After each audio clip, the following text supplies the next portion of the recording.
এখানে সাক্ষী ছুটি করা যাবে, একেবারে নীরব নিস্তব্ধ হয়ে যাবে।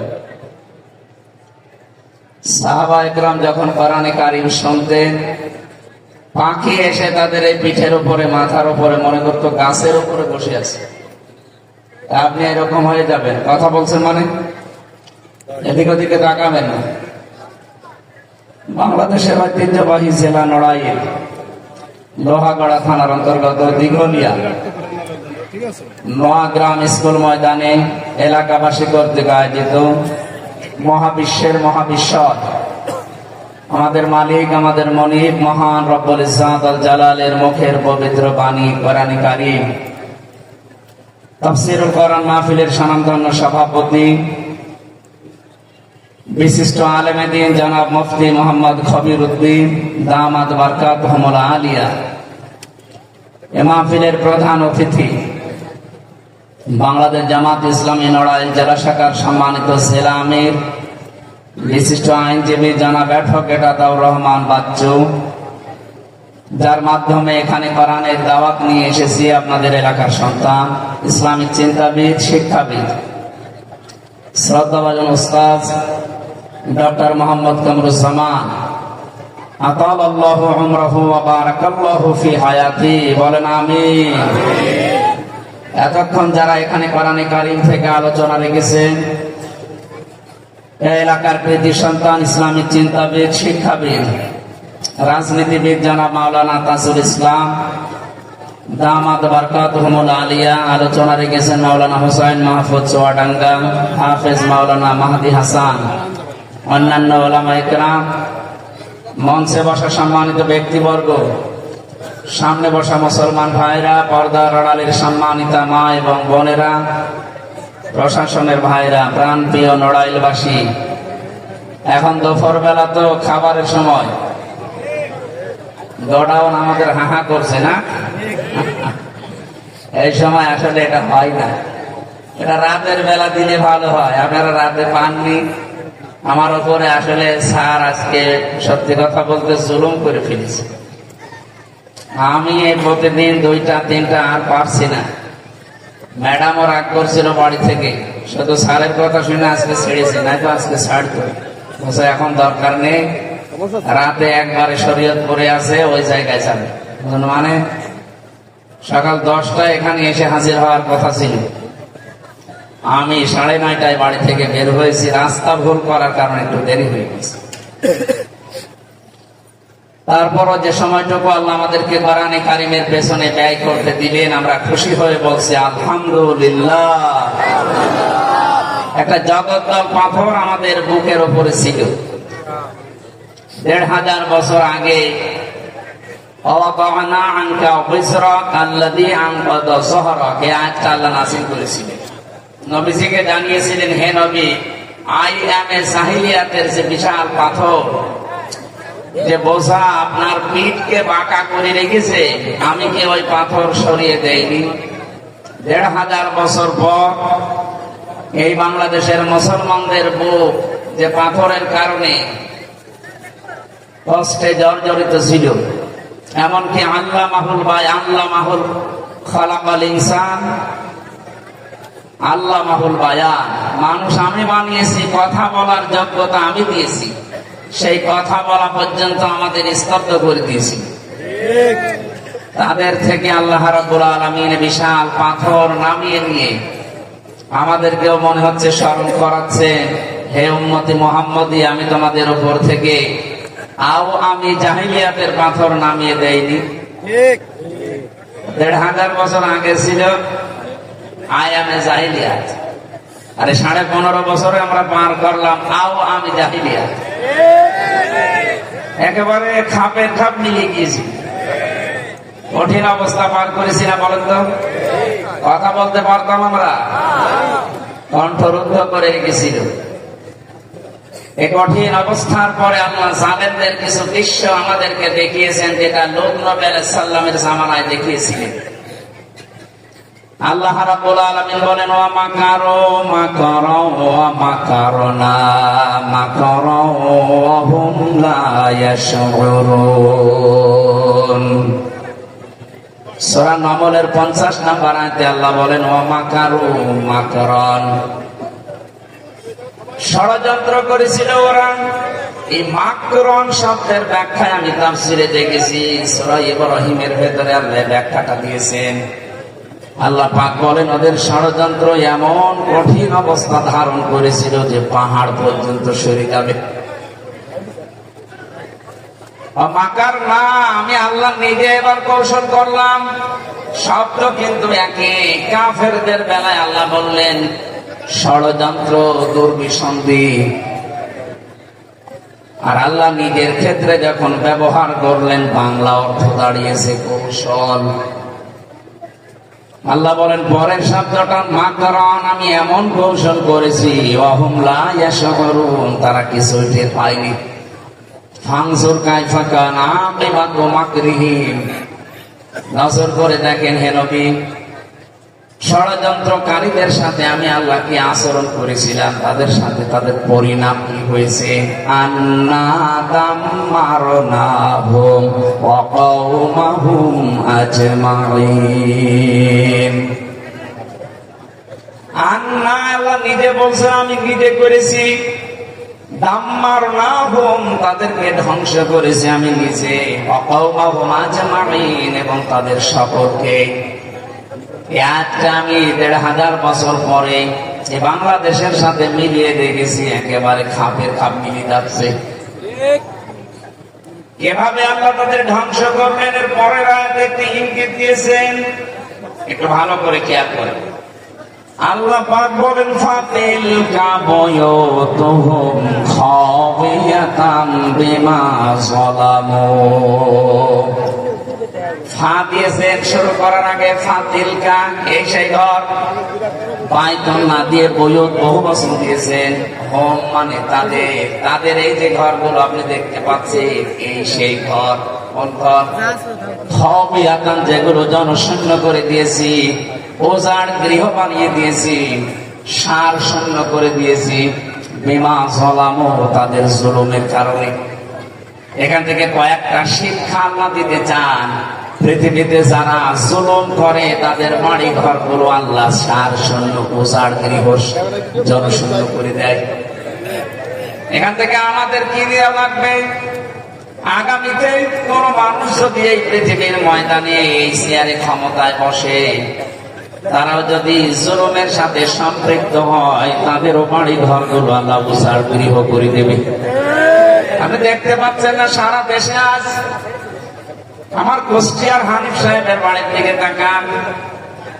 এই 3 মাসে যে অবস্থা আল্লাহ বানিয়েছে, আমার মনে হচ্ছে এখন জাতীয় টয়লেট। এই কথা বলছেন। গত 3 দিন আগে আমি ছিলাম দিনাজপুরে। ওখানে যিনি ছিলেন ওনার নাকি টপ সার্চেল ছিল ওনার ঘরের নিচে। আল্লাহ ওই বাড়িটাকে এখন এমন উজাড় গৃহ বানিয়েছে, মানুষ দলবদ্ধ হয়ে টয়লেট করতে যায়। একা একা যাওয়ার কথা, 3-4 জন যাচ্ছে, চারিদিকে মুখ করে সব পোশাক করছে, মনে হচ্ছে জামাতবদ্ধ হয়ে পোশাক চলছে।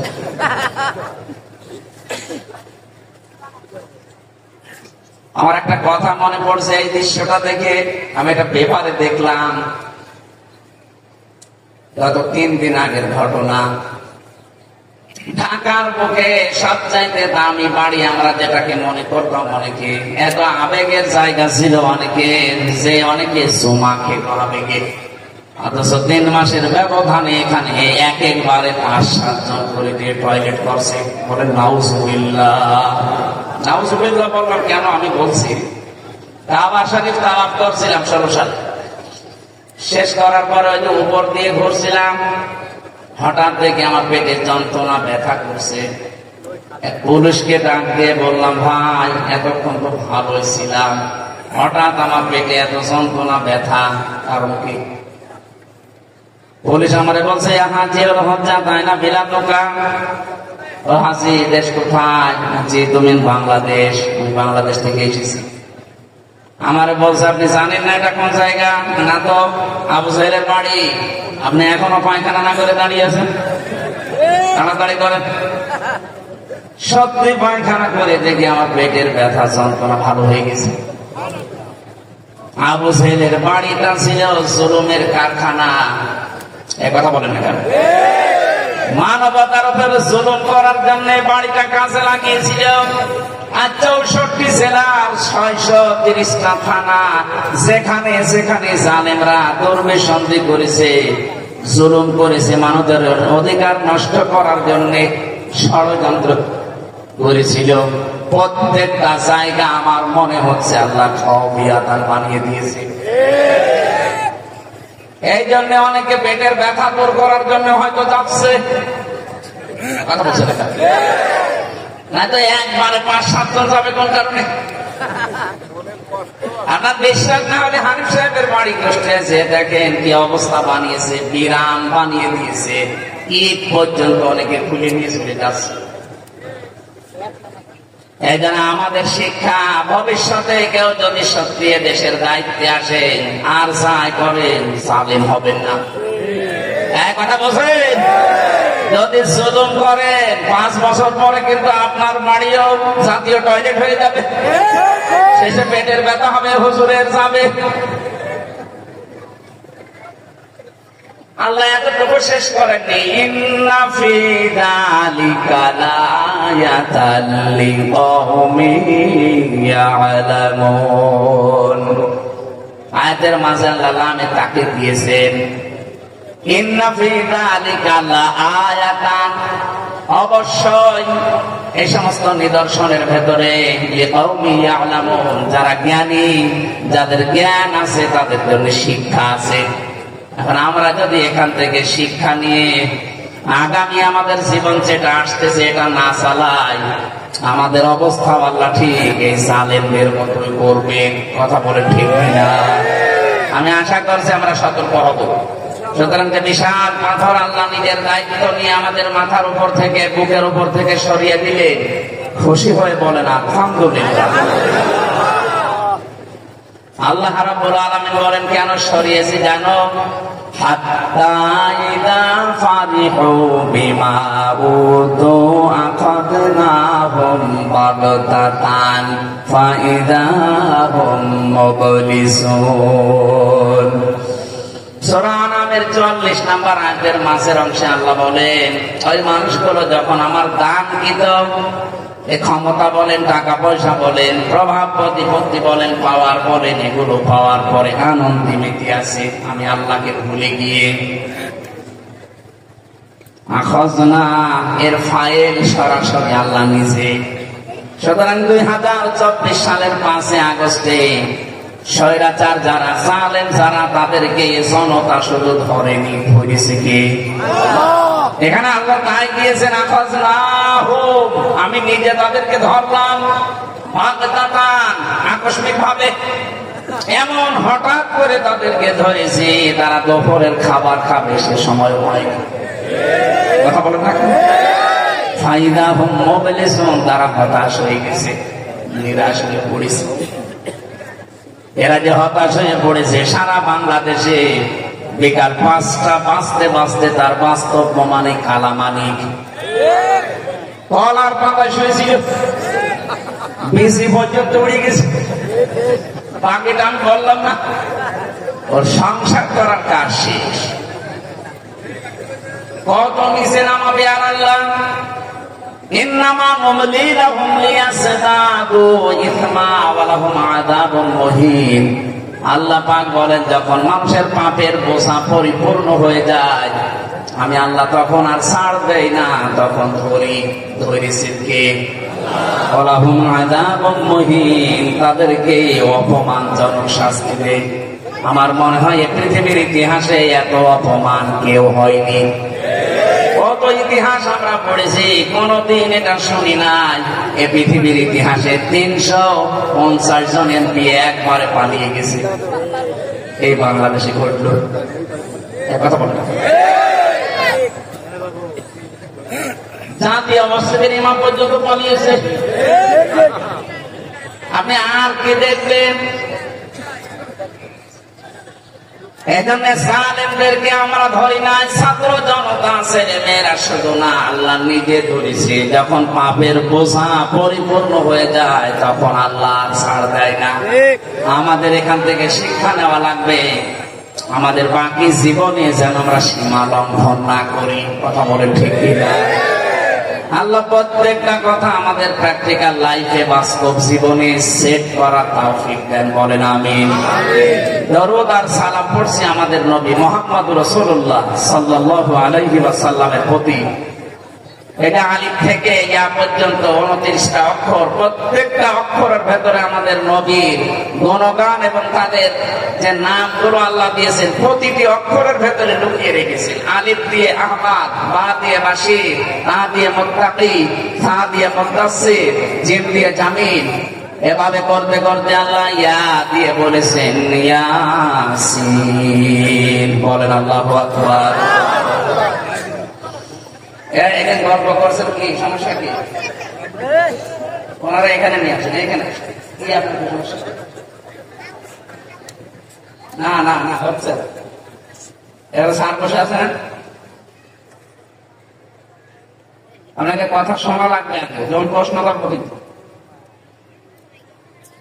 45 মিনিট সাড়ে ক্লাস নিয়ে যদি 10টা প্রশ্ন করতে পারে, আমি 1 ঘন্টা কথা বলে 10টা প্রশ্ন করে যদি উত্তর না দিতে পারবো, কিন্তু গল্প করাচ্ছি।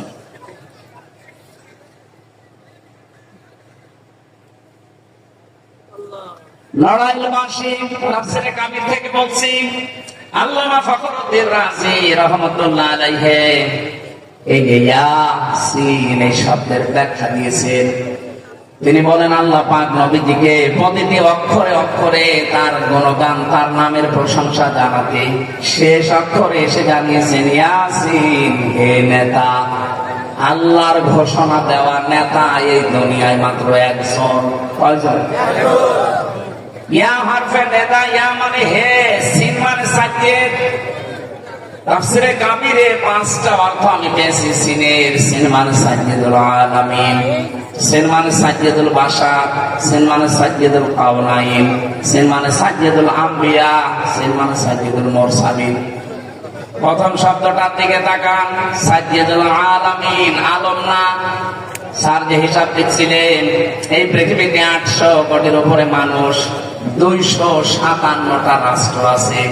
এই সব মিলিয়ে পৃথিবী, এর ভেতরে সব চাইতে বড় দেশ বাংলাদেশ। আপনি মানচিত্রের দিকে তাকাবেন, কলমের লিপের মতো মনে হবে। আমি কয়েকদিন আগেও মালয়েশিয়া ছিলাম, বাংলাদেশের চাইতে ওই দেশটা 8 ডবল বড়।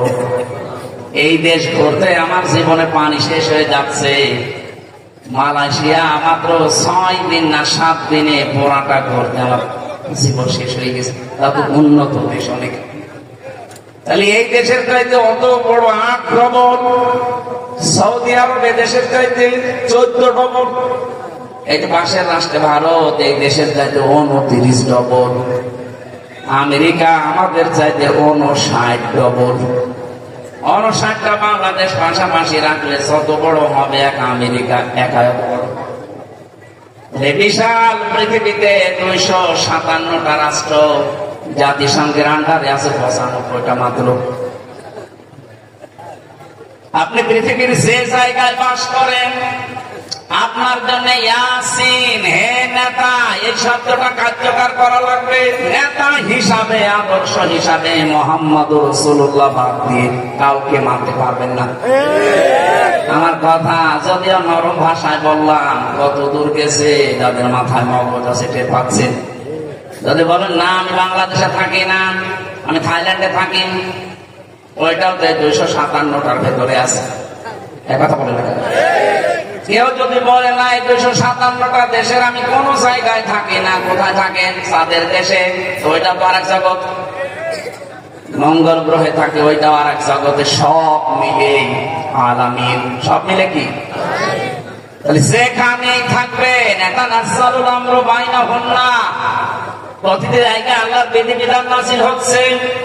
যেখানেই বাস করেন না কেন, আপনার আদর্শ, আপনার নেতা যদি মুহাম্মদুর রাসূলুল্লাহ বাদ দিয়ে অন্য কেউ হয়ে দাঁড়ায়, আপনি বিশ্বাস করতে পারেন আপনি আল্লাহর ঘোষণা মানেন না। কথা বলে না কেন?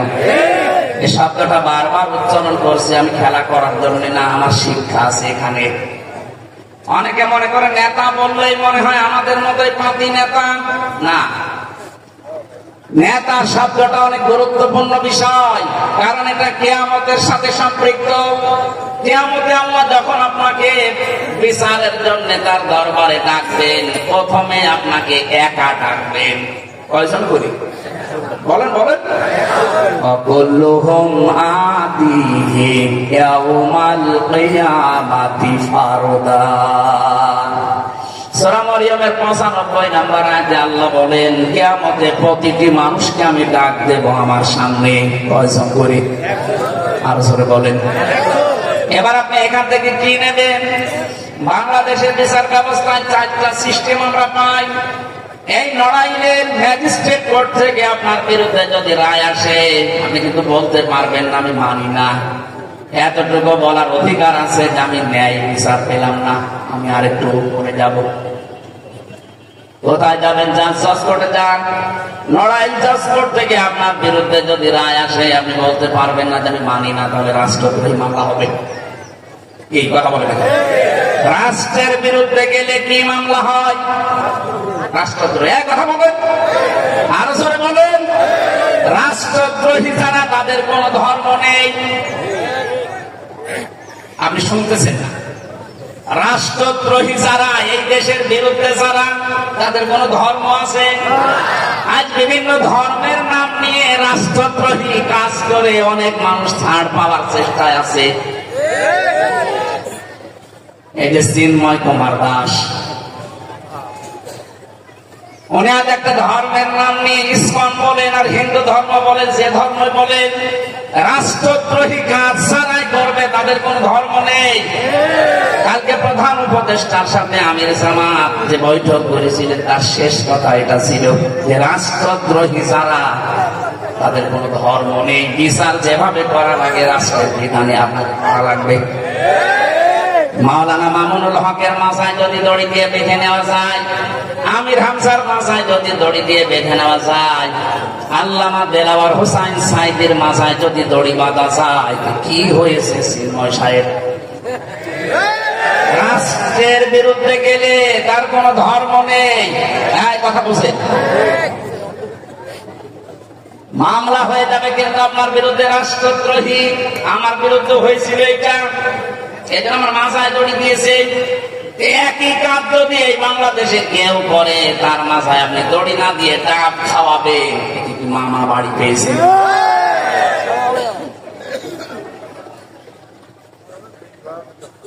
এখন যদি বলেন আমি ন্যায় বিচার চাই, আর উপরে যান, হাইকোর্টে যান ঢাকায়। হাইকোর্ট থেকে আপনার বিরুদ্ধে যদি মামলার রায় আসে, বলতে পারবেন আমি মানি না। বলা যাবে যে আমি আরো উপরে যাব ন্যায় বিচার পাওয়ার জন্য। যান সুপ্রিম কোর্টে যান, ওখানে আবার 2টা বেঞ্চ আছে। সুপ্রিম কোর্ট থেকে বাংলার প্রধান বিচারপতি এখন যিনি আছেন, উনি যদি আপনার বিরুদ্ধে একবার রায় দিয়ে দেয়, আপনি না, আপনার বাবা না, এদেশের 18 কোটি মানুষ মেনে নিতে বাধ্য। যদি না মানেন, হয় দেশ থেকে দাঁড়িয়ে দেবে, নয়তো জেলখানায় দেবে। এক কথা বলছে না? কে বললাম বলেন তো? এখানে যে 4টা ধাপ পেলেন বিচারের, কিয়ামতে আল্লাহ যে বিচার ব্যবস্থা সাজাবেন, ওখানেও ধাপ বানাবেন 1, 2, 3টা। প্রথম নাম্বারে আপনাকে আল্লাহ একা ডাকবেন বিচারে, কেউ থাকবে না।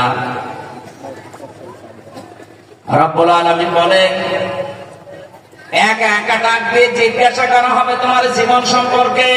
আন উমরিহি ফিমা আফনা ওয়া আন শাবাবিহি ফিমা আবলা ওয়া আন মালিহি মিন আইনা ইকতাসাবাহু ওয়া ফিমা আনফাকাহু ওয়া আন ইলমিহি মাযা আমিলা ফি।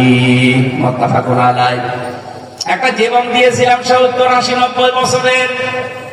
নড়াইলবাসী, আল্লাহ কিন্তু নিজে আপনাকে একা দাঁড় করাবেন, কেউ থাকবে না আশপাশে। কোন কোন তাফসীরে পেয়েছি আল্লাহ নিজে ঘিরে নেবেন আগে। এটা আলেমদের ক্ষেত্রে, যারা জ্ঞান অনুযায়ী আমল দুনিয়ায় করেছে, করে না, এরকম আলেম যারা, তাদেরকে আল্লাহ ঘিরে নেবেন। সূরা ইনশিকাকের তাফসীরের ভেতরে তাফসীরে হাক্কানীতে আছে, আল্লাহ নিজে চাদর দিয়ে কুদরতি ভাবে ঘিরে নিয়ে বলবেন, বল এটা করেছিস কিনা।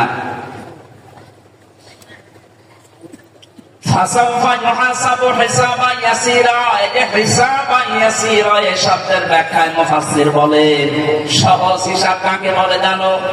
কিয়ামতে আল্লাহ যদি তাজুল সাহেবকে মাফ করতে চান, এ চাদর দিয়ে ঘিরে নিয়ে বলবে, তাজুল বল তুই এগুলো করেছিস। হিসাব দেওয়ার জন্য যে তোমার হাত, পা, চোখ, কান, মুখ সব সাক্ষী দিচ্ছে। যে জমিনে দাঁড়িয়ে আছে জমিন পর্যন্ত সাক্ষী, কাঁধের উপরে দুইজন সাক্ষী বসে আছে। এমনকি কিতাবটা সামনে দিয়ে বলবেন, এই যে কিতাব, ইকরা কিতাবাকা কাফা বিনাফসিকা আল-ইয়াওমা আলাইকা হাসিবা। এটা পড়ে দেখ, তোর জীবন সব এখানে লেখা আছে। তোর 70, 80, 90 বছর যা করেছিস হিসাব, কিভাবে কি করবি, জান্নাতে না জাহান্নামে, এটাই সব পেয়ে যাবি। চিন্তা করবে আল্লাহ, কিছুই তো অস্বীকার করার কায়দা নেই, কারণ আমার মনের খবর পর্যন্ত তুমি জানো। আমি যে চোখ টিপ দেই, কোন নজরে কোন কারণে চোখ টিপ দিয়েছি, এইটা পর্যন্ত জানে কে? আরো জোরে বলেন। বাধ্য হয়ে তাজুল সাহেব যদি স্বীকার করে, আল্লাহ আমার ভুল হয়ে গেছে, মুফাসসির বলেন, বান্দা যখন বলেন আল্লাহ আমার ভুল হয়ে গেছে, আল্লাহ পাক বলেন আমার রহমতের জরিয়ার ভেতরে, দরিয়ার ভেতরে জোশ পয়দা হবে। আমি শেষ পর্যন্ত বলবো, যা তোরে মাফ করে দিলাম। এটার নাম হিসাব ইয়াসির। কিয়ামতের দিন আজ যারা মানুষকে মিথ্যা কথা জানিয়েছেন যে কিয়ামতে এক একজন পীর সাহেব লক্ষ লক্ষ মুরিদ নিয়ে উঠবে, এটা মিথ্যা কথা। আপনাকে সর্বপ্রথম বিচারের কাঠ গড়ায় দাঁড় করাবে আল্লাহ কয়জন করে? বলেন বলেন। আপনার এখন ভাবার বিষয়, আমি তো একা দাঁড়িয়ে আছি, আমি যা করছি এবং করেছি এটা নিয়ে যদি সত্যি দাঁড়ায়, আমার এই 50 বছরের বয়সের হিসাব আমি আসলে দিতে পারবো তো? এইটার জন্যই তো মাহফিলে আসা। আপনার অনুভূতিতে যদি এখনো আঘাত না লাগে, এই 1 বছর পরে একদিন না, প্রতিদিন এরকম অনুষ্ঠান হলো, আপনার কিছু হবে না। সুতরাং আজকে থেকে সিদ্ধান্ত নিয়ে যাওয়া লাগবে, আল্লাহ আমি যা করছি এটা তোমার সামনে দাঁড় করিয়ে জিজ্ঞাসা করলে আমরা বলতে পারবো তো? এখান থেকে প্রমাণ হচ্ছে কারো উপরে ভরসা করে কোনো লাভ নেই। নিজের জীবনের দিকে তাকাবেন, একা একা আপনি দাঁড়াবেন আল্লাহর সামনে। বিচারের দ্বিতীয় ব্যবস্থা, এইটার জন্য আমি এ পর্যন্ত এসেছি। কিয়ামতে আল্লাহ কিন্তু এবার আর আপনাকে একা ডাকবে না, এবার ডাকবে ইয়াউমা নাদউ কুল্লা উনাসিন বিইমামিহিম। সূরা বনী ইসরাঈলের 71 নম্বর আয়াতের প্রথম অংশে আছে, আল্লাহ পাক বলেন কিয়ামতে প্রতিটি মানুষকে আল্লাহ এবার ডাক দেবে তার নেতার সাথে। কার সাথে? বলেন বলেন।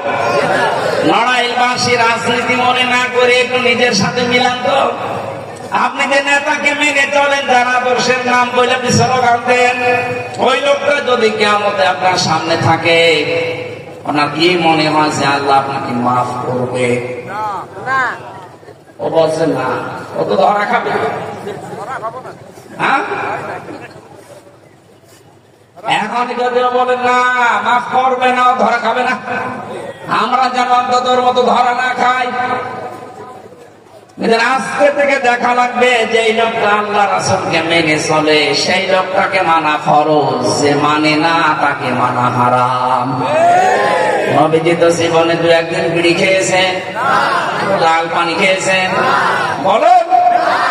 আপনি নেতা মানে এমন মানুষকে যে হুকা পর্যন্ত খায়, বিড়ি তো বাদ দিলাম, এমনকি লাল পানিও খায়। এমন নেতার আদর্শ আপনি অনুসরণ করেন, রাত 9টার পরে ঠিক মতো 4 পা মাটিতে পড়ে না, রিকশায় করে বাড়ি নিয়ে যাওয়া লাগে। এমনকি রিকশা থেকে বাড়িতে নামিয়ে দেবেন, যতটুকু রাস্তা হেঁটে গিয়ে যদি গাছের সাথে ধাক্কা লাগে, বলে মিয়া ভাই সাইড দেন, কতক্ষণ দাঁড়াবো। এইরকম একজন মানুষকে আপনি অনুসরণ করেন, অনুকরণ করেন, নেতা মেনে চলেন, আর আপনি জান্নাতে যাবেন কিয়ামতে। ওই লোকটা সামনে, আপনি পেছনে। প্রতিটি মানুষকে আল্লাহ বিচারের দ্বিতীয় সিস্টেম এটা, আপনাকে আর একা ডাকবে না, ডাকবে আপনার নেতার সাথে। এখানে আমি আপনাকে বাঁচাতে চাই। আল্লাহর ঘোষণা দেওয়া নেতা কয়জন? ইয়াসিন। খালি ইয়াসিন পড়া না, এখান থেকে শিক্ষাটা নেওয়া লাগবে। বিবেক যাদের আছে আমি আশা করছি আপনি কাজে লাগাবেন। এরপরও যদি কেউ মনে করে এটা রাজনীতি, আমার মনে হয় বিবেকের উপরে কুকুরে পোশাক করছে। অবশ্য ঠিক, কি শোনেন আপনি ভালো করে বুঝে শুনে। ঠিক আছে, আমরা কোরআনে কারীম থেকে একটা আয়াত পড়েছি, পরিচিত আয়াত, সূরা নসরে 2 নম্বর আয়াতটা পড়েছি। স্যার এবং তাসুর সাহেব যে কথাগুলো বলছিলেন, সময় পাইনি, ওনারা ইঙ্গিত দিয়েছেন, আমরা ওই কথাটা তাফসীর আকারে অন্তত কিছু সময় বলবো। থাকবেন তো আপনারা? কবরে যাওয়ার পরে যে সমস্ত প্রশ্নগুলো হবে, তার প্রথম প্রশ্ন হবে মার রব্বুকা, তোমার রব কে ছিল? এটা বলা হবে না? রব শব্দের আমি 19টা অর্থ পেয়েছি। সামারাইজ করে পুরা কোরআন শরীফ থেকে 5টা বের করেছি। কেউ যদি বলতে চাই কবরে যে আমার রব আল্লাহ, রব্বি আল্লাহ, তাহলে এই 5টা বিষয় তার জীবনে থাকা লাগবে। আজকে আমার আলোচনার রব বিষয় না। আমার এই নড়াইলে মাহফিল আছে লোহাগাড়াতে 15 তারিখে, লক্ষ্মী পাশা ফেব্রুয়ারি। ওখানে রাতের বেলা মাহফিল আছে, মন মতো সময় পাওয়া যাবে। এসার পরে উঠলে আমি রবের ব্যাখ্যা ওই দিন শুরু করবো ইনশাল্লাহ। আজকে দ্বিতীয় প্রশ্নটা, মা দীনুকা, তোমার দিন কি ছিল? দিন মানে যে এখন যেটা দিন আছে এই দিন বলেন। দিন শব্দের যে ব্যাখ্যা আমরা অনেকেই করি, দিন মানে ধর্ম না, দিন মানে ধর্ম। আপনি ইংরেজিতে শব্দের অনুবাদ করেন, ইংরেজিতে বলা হয় রিলিজিয়ন। কথা বলেন না, কিন্তু দিন শব্দের ইংরেজি অর্থ, সেখানে অভিধান দেখবেন, ওখানে লেখা আছে কনস্টিটিউশন, সংবিধান, জীবন ব্যবস্থা। সায়েন্স অফ লিভিং বলা হয়। এই পৃথিবীতে বিজ্ঞান ভিত্তিক জীবন ব্যবস্থা আমার আল্লাহ এমন ভাবে বানিয়ে পাঠিয়েছেন। আমি ইতিহাসগুলো বলার জন্য আয়াতটা পড়ি নাই, এটা যদিও মক্কা বিজয়ের ঘটনাগুলো এখানে লেখা আছে, আমি এখানে দিন শব্দটা নেওয়ার জন্য পড়লাম। আল্লাহ পাক বলেন, ইযা জাআ নাসরুল্লাহি ওয়াল ফাত, যখন আসবে আল্লাহর সাহায্য। হে নবী, আপনি যখন বিজয় দেখতে পাবেন, আল্লাহর সাহায্য আসলে বিজয় দেখা যায়। বিজয়ের যতগুলো কাজ কারবার সামনে পড়বে, তার 1 নম্বরে এইটা, আরাইতান নাসা ইয়াদখুলুনা ফি দীনিল্লাহ। আপনি দেখবেন দলে দলে পালে পালে মানুষ ইসলামে প্রবেশ করছে। এই যে ফি দীনিল্লাহ, আল্লাহর দিন, এই দিন মানে ইসলাম। দিন মানে কি? আরো জোরে বলেন। দিন মানে যে ইসলাম। আমাদের জাতির পিতা হযরত ইব্রাহিম আলাইহিস সালাম এই শব্দটাকে তিনি তার সন্তানদেরকে ওসিয়ত করেছিলেন ইন্তেকালের আগে। অবশ্যা বিহা ইব্রাহিম বানিহি ওয়া ইয়াকুব ইয়া বানিয়া ইন্নাল্লাহা আসতাফা লাকুমুদ্দীন ফালা তামুতুন্না ইল্লা ওয়া আনতুম মুসলিমুন। সূরা বাকারা 132 নম্বর আয়াতে আছে, আল্লাহ পাক বলেন, ইব্রাহিম আলাইহিস সালাম যখন তার সন্তানদেরকে ওসিয়ত করছিল এবং ইয়াকুব, তারা বলেছিল, ইয়া বুনাইয়া, হে আমার কলিজার টুকরা সন্তান, ইন্নাল্লাহ আসতাফা, অবশ্যই আল্লাহ মনোনীত করেছেন, লাকুমুদ্দীন, তোমাদের জন্য দিন। দিন কি? এই যে দিন মানে ধর্ম, যারা বলে চালিয়ে দিচ্ছেন শুধু। দিনের 27টা অর্থ লেখা আছে অভিধানে, 27টার একটাতেও আমি দিন মানে ধর্ম বাংলায় লেখা পাইনি। দিন মানে আমি 10টা সামারাইজ করে বানিয়েছি। দিন মানে দেখেন তো এগুলো মেলে কিনা। 1 নম্বরে দিন মানে বিচার দিন, যেটা কোরআনে বহু জায়গায় আল্লাহ দলিল দিচ্ছেন, মালিকি ইয়াউমিদ্দিন। জবান খুলে কোরআনের আয়াতটা একবার পড়েন, মালিকি। এই জবান খোলেন না কেন? মালিকি ইয়াউমিদ্দিন। আমি কবরের এই দ্বিতীয় প্রশ্নের উত্তরে যদি বলতে চাই দীনুন আল ইসলাম, তাহলে এই 10টা জিনিস আমার এই জীবনে থাকা লাগবে। এগুলো শুধু থাকা না, বিশ্বাস করে প্র্যাকটিক্যাল লাইফ আপনি দেখাবেন যে হ্যাঁ আমি মানি। 1 নম্বরে দিন মানে কিয়ামতের দিন, বিচার দিন। এটা যদি কেউ বিশ্বাস করে মেনে নিতে পারে, ওর জীবন থেকে মাস্ট বি অপরাধ যেটা চলে যাবে। ওই জামানায় নবীজি তাদেরকে এই কিয়ামতের দিনের কথা বুঝিয়েছিলেন। যারা ছিল নারীর ইজ্জতের জম, তারা হয়ে গেছে নারীর পাহারাদার। কথা বলে না কেন? যারা চোর ছিল, ডাকাত ছিল, টপ টেরার ছিল, এই যে মালিকি ইয়াউমিদ্দিন, এই কিয়ামতের দিনের কথা তাদেরকে বোঝানোর কারণে ওদের চরিত্র পুরাটা পাল্টে গেছে। আমাদেরও কিয়ামতের বিশ্বাস থাকার দরকার নেই? আমাদের তো আছে। আরে ভাই, কিয়ামতের বিশ্বাস আমাদেরটা আর সাহাবীদের এক না।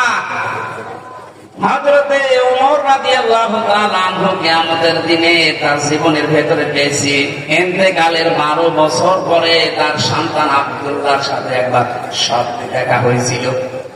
তিনি বলেন, আব্বা তুমি কোথা থেকে আসলে এতদিন পর? স্বপ্নের ভেতরে কথোপকথন হচ্ছিল।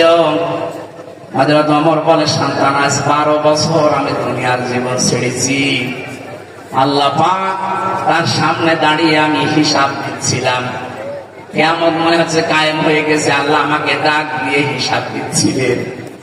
12টা বছর পরে আমি যে 26 বছর বয়সে মুসলমান হয়েছিলাম, এই দিনের আগে যত কিছু করেছি আল্লাহ মাফ করে দিয়েছেন।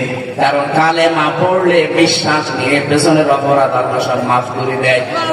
কিন্তু এরপরে যে কয়দিন দুনিয়ায় বেঁচেছিলাম, জীবনের এই কয় বছরের হিসাব আমার সময় লেগেছে আল্লাহর দরবারে 12 বছর। শেষ পর্যন্ত আল্লাহ পাক আমাকে ডাক দিয়ে বলে, ওমর তোমার মাফ করে দিলাম। আমি আল্লাহর কাছ থেকে ক্ষমা পেয়ে জান্নাতের নহর থেকে গোসল করে এখন এই জান্নাতের পোশাক পরে জান্নাতে যাচ্ছি।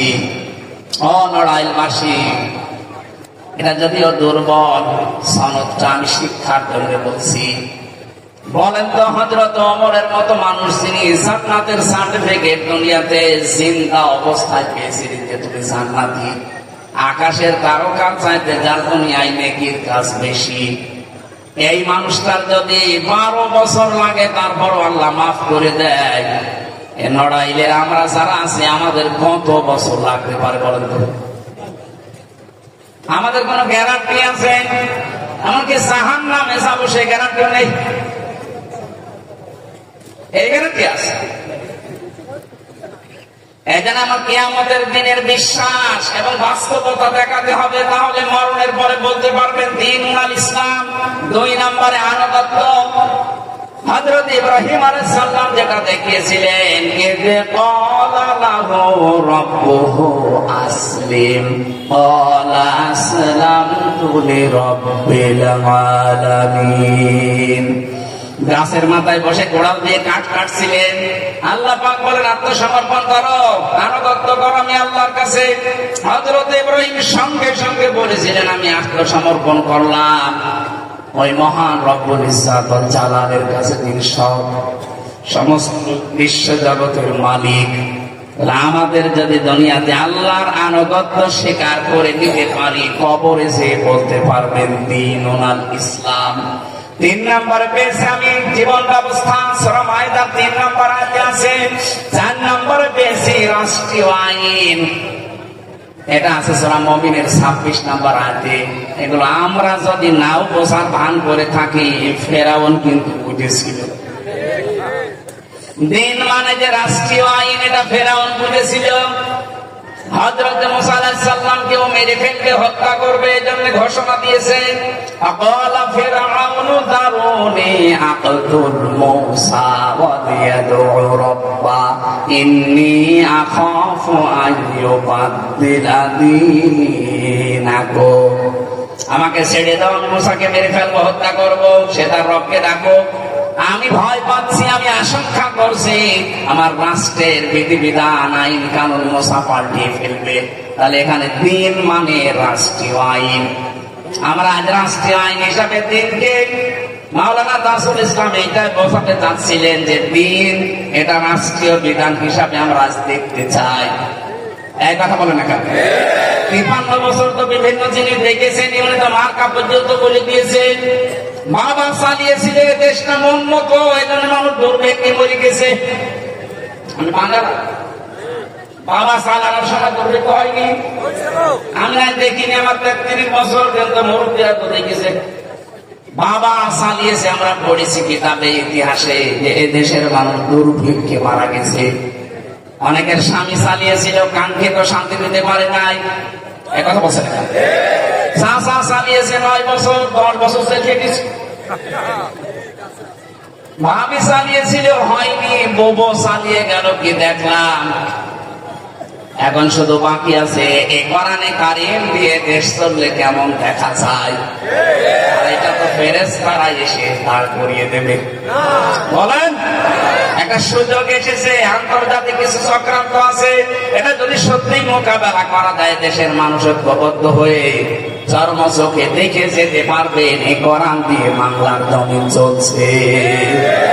এটা মিনি জান্নাত হয়ে যাবে, আপনি টের পাচ্ছেন না? তাই সত্যি বলছে, এটা মিনি জান্নাত হয়ে যাবে।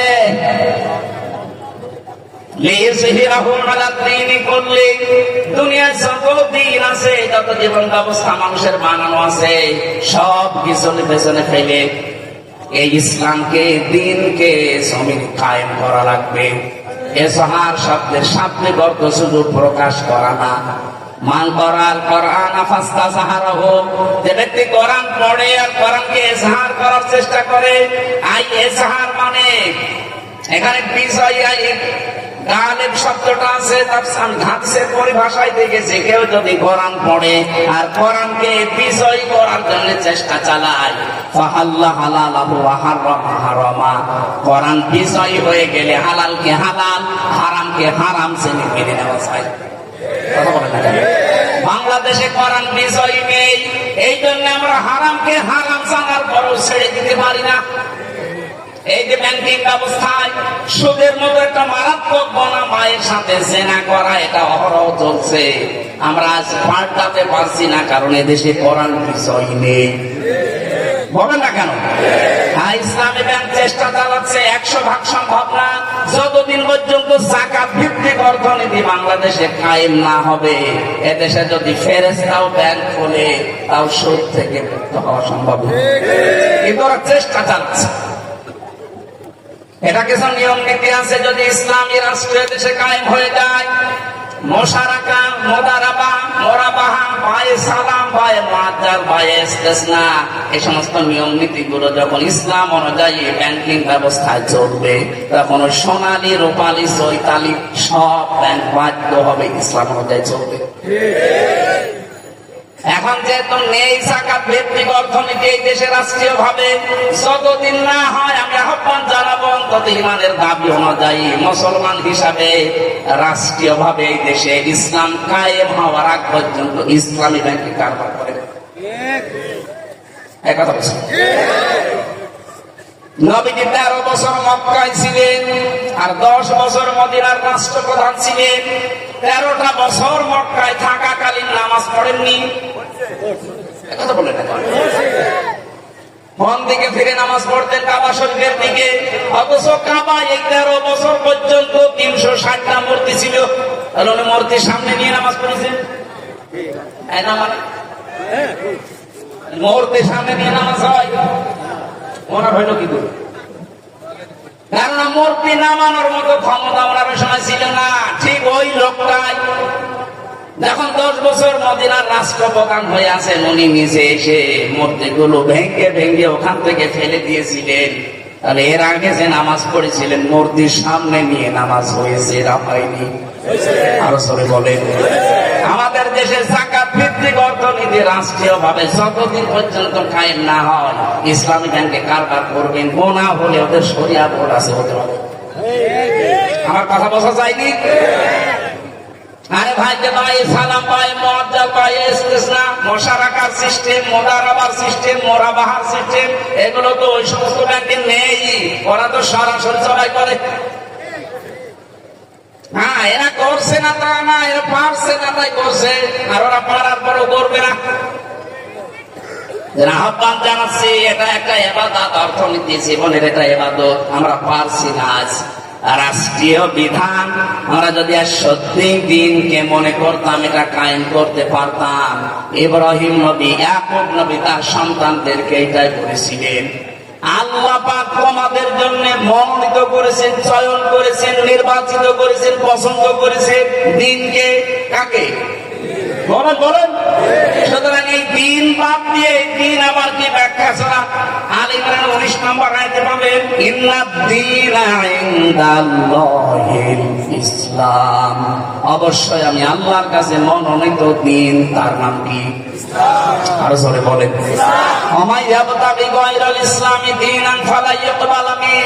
দুনিয়াতে ইসলাম বাদ দিয়ে যদি অন্য কোন দিন জীবন ব্যবস্থা কেউ মেনে চলতে চায়, ফালা ইউকবাল মিন, ওর জীবনের কোনো কিছু আল্লাহ কবুল করছে না, করবেও না। এতটুকু আল্লাহ শেষ করেননি, ওয়া ফিল আখিরাতি মিনাল খাসিরিন, সবচেয়ে বড় ক্ষতিগ্রস্ত হবে লোকটা আখিরাতে। এজন্য আমাদের এই দুনিয়া যাই হোক, আখিরাত যেন ক্ষতিগ্রস্ত হয়ে না যায়।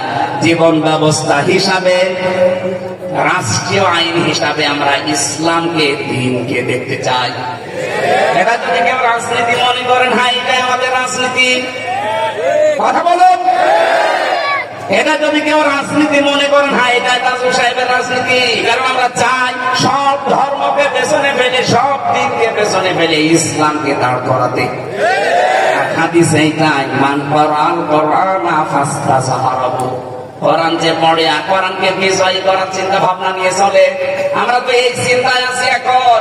আমরা দেখতে চাচ্ছি ওয়ারাইতান নাস ইয়াদখুলুনা ফি দীনিল্লাহ, দলে দলে মানুষ বলে পালে আজ ইসলামে আসতেছে। আমার এই আগস্টের 5 তারিখের পর থেকে এই কয়েকদিনে দেশে আর বিদেশে মিলে প্রায় 150-র উপরে মানুষ মুসলমান হয়ে গেছে। আরো বাংলাদেশে কত আলেম চেষ্টা চালাচ্ছে, কত মানুষ কত ভাবে তাদেরকে দিন ইসলামে নিয়ে আসছে। এমনকি যারা মুনাফিক ছিল তারাও দলে দলে পালে পালে আসতেছে। জালেমরা তো আসতেছে, আমরা দেখতে পাচ্ছি। জুলুম স্বীকার করে নিয়ে অনেক মুনাফিক পর্যন্ত আসা আরম্ভ হয়ে গেছে। আমি আগস্টের 5 তারিখের আগ পর্যন্ত একটা জরিপ পেয়েছিলাম, এই দেশে 100 জনের মাত্র 15 জন চায় যে রাষ্ট্রীয়ভাবে ইসলাম কায়েম হোক। কিন্তু এই 3 মাসের ব্যবধানে এখন এই বাংলাদেশে 100 জনের 58 জন মানুষ চাচ্ছে ইসলাম এই দেশে কায়েম হোক। না হলে আপনি লোহাগাড়া বাজারে যান, লক্ষ্মীর বাসা বাজারে যান, ভ্যানালোককে জিজ্ঞাসা করেন যে তুমি কি চাও সামনে, একবারে বলবে আমি আল্লাহর আইন চাই। আমি সরাসরি বললাম তাই, হয়তো অন্য কিছু বলবে। এই জন্য বলছিলাম 15 থেকে মাত্র 3 মাসের ব্যবধানে 58% হয়ে গেছে। কিছুদিন যেতে দেন, ইসলামকে আল্লাহ এই দেশে হাতে তুলে দেবে।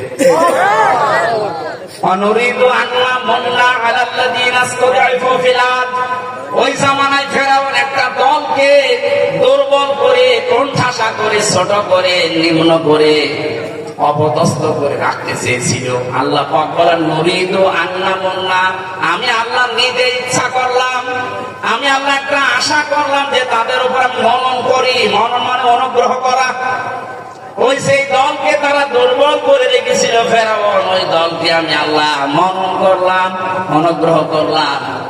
আলাল্লাযীনা ইসতাদঈফু ফিল আরদ, জমিনের উপরে ফেরাউন যাদেরকে দুর্বল করে রেখেছিল, ওয়ানাজআলাহুম আইম্মাতান, জাতির নেতা আমি তাদেরকে বানিয়ে দিলাম।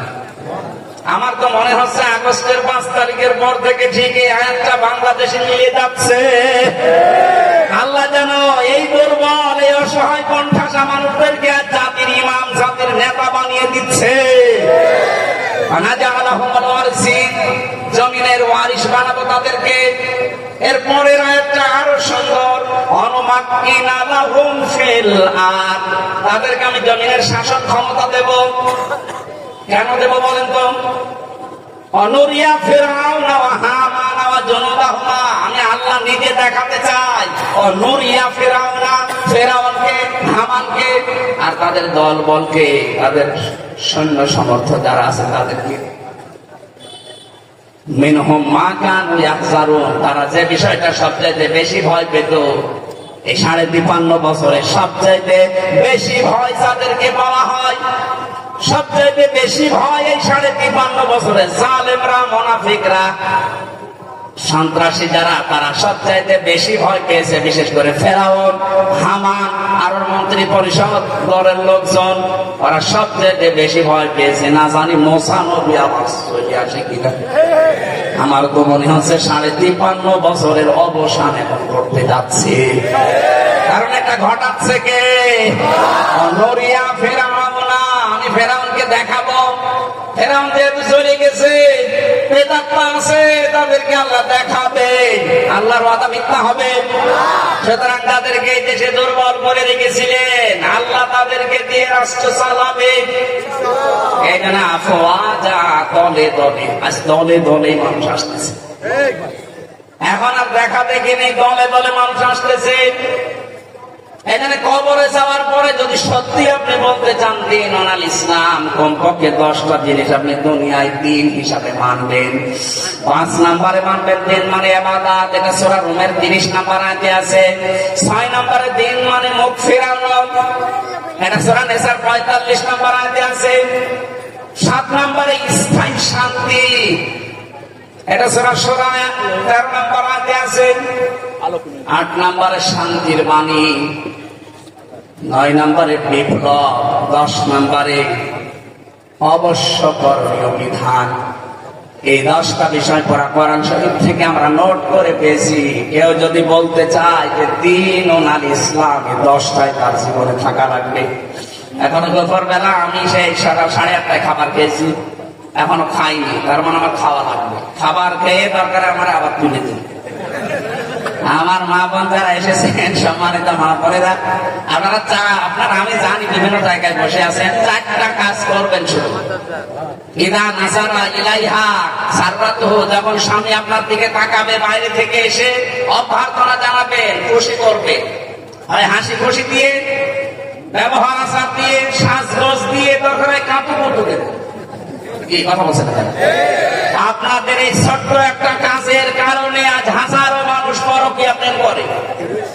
সার আছে, তারপর আমি বলে ফেললাম, এই মেয়েদের এই ছোট একটা কাজ, ওরা মনে করে এ আর কি, আর কি মানে কর্মজীবন শেষ করে এত পরিশ্রান্ত হয়ে বাড়িতে আসার পরে যদি আপনার মুখ পেশার মতো দেখে, ও শেষ পর্যন্ত আর একটা বিয়ে করতে বাধ্য হবে। আর একটু জোরে বলা যাচ্ছে না? বলে ওর চারদিকে আছে যেন কানে যায়। 2 নম্বর, যখন স্বামী বাইরে যাবে নিজেকে হেফাজতে রাখবেন। নিজের সন্তান, নিজের সম্পদ, স্বামীর সম্পদ এবং নিজের শরীর, ইজ্জত সম্ভ্রম এগুলো হেফাজত করে রাখা লাগবে। যদি সত্যি রাখতে পারেন, খাদিজাতুল কুবরার সাথে জান্নাতে যেতে পারবেন। 3 নম্বরে, আলা দীনি যাওজাতিহা, আপনার স্বামী যদি দিনের কাজ করে, ইসলামের কাজ করে, মানবতার সেবা করে, তাহলে ছাড় দেবেন তাকে, তাকে সময় দেবে, তাকে বের করে দেবে, তাকে উৎসাহ যোগাবে। আজ হাজারো মহিলা এটা তো করার মধ্যে কথা আরো বাধা দেয়। এক কথা বলে না কেন? এটা বলছে এই কারণে আমার ম্যাডাম যেন আর বাধা না দেয়। এটা রেকর্ড হচ্ছে তো। 4 নম্বরে, স্বামীর জায়েজ হুকুম মানা লাগবে যদি আদেশ করে, আর স্বামী যেটা পছন্দ করে যদি জীবন থাকে মাস্ট কি মানাই লাগবে। আমি সহ যত স্বামী এখানে বসে আছে, প্রত্যেকটা স্বামী চায় আমরা যে আমার বিয়ের পরে আমার মা বাবা আমার সাথে থাকবে। এই কথা বলে না কেন?